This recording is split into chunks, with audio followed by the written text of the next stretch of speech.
Uli tayo. Pag-usapan na naman po uli natin about sa garment, kung paano ito nagwo-works. Kung paano ito tumatakbo.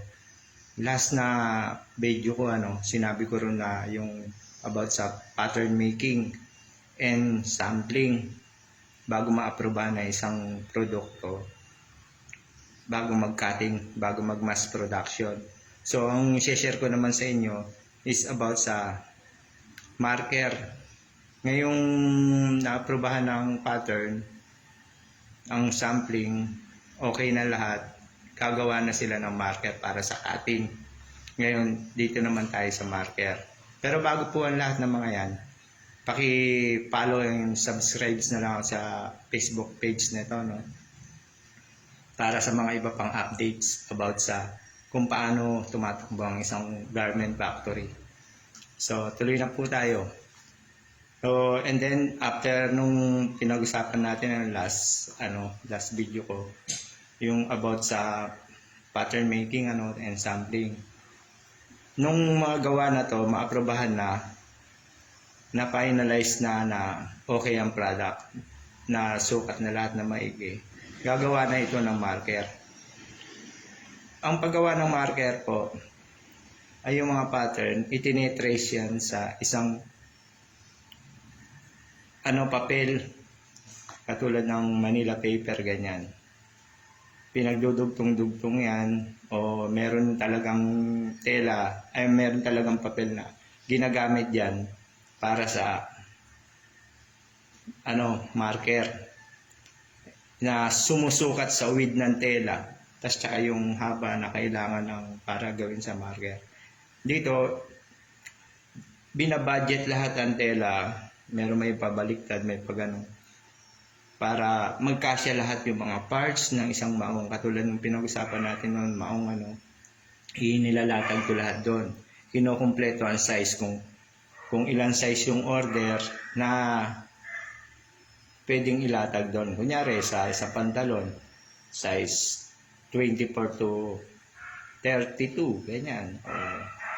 Yung iba kasi oversized na, pinagkakasya to, binabudget dun sa gagawa ng marker bago sa cutting. Ngayon, pagka nakita na yon, yung nailatag na yung mga pattern sa marker, na plaster na to na maayos, kinocompute yan kung ilang layers ang pwedeng ilatag bago sa cutting. May mga may right way yan ng tela, kasi hindi basta-basta naggagawa ng marker, hindi rin basta-basta nagka-cutting. Ang paggawa ng marker, masusi yan. Hindi pwede rito yung basta experience lang na may alam ka sa paggawa ng marker. Meron talaga to na sinusundan na procedure, yung paggawa ng marker. I-sample ko na rin sa inyo yung pag magkakat ng kulduroy. Kasi ang tela ng kulduroy is, pag hinaplos mo na ganyan, may magaspang, nag-iiba kulay niyan. Tapos pag binaliktad mo naman yung tela, pag hinaplos mo yan, makinis, nag-iiba yung tela. Ngayon, hindi siya pwedeng magpares na sa panel, katulad ng pantalon. Hindi pwede yung isang bahagi is makinis, yung isang bahagi is magaspang. Kailangan parehas siya.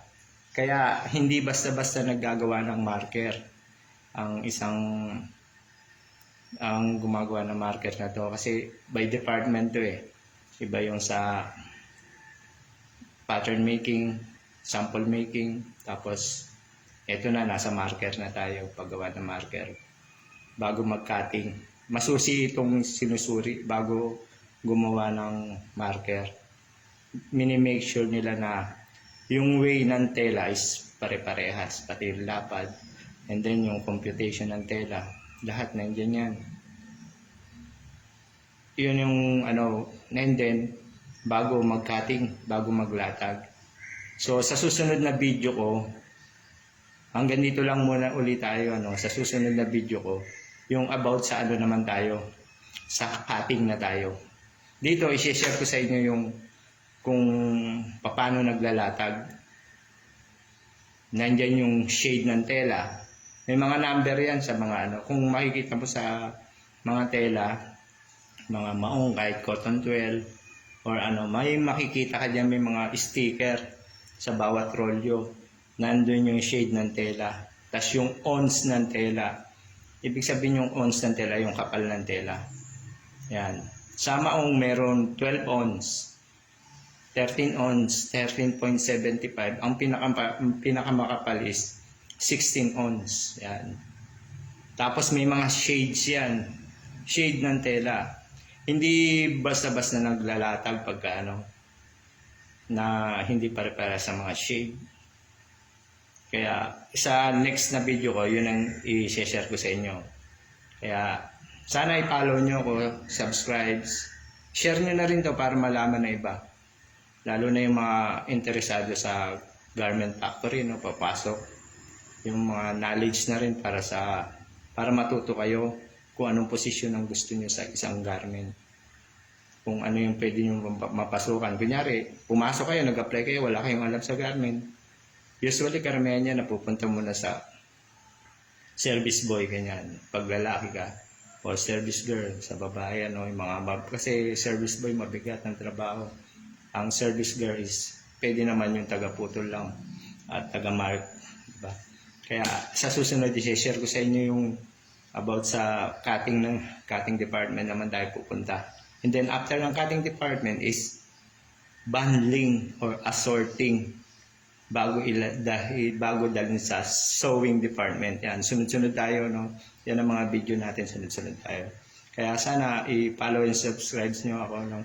Para sa mga ano, hindi na kayo mahihirapan mangangapa kung sakasakaling mapasok kayo sa isang garment factory.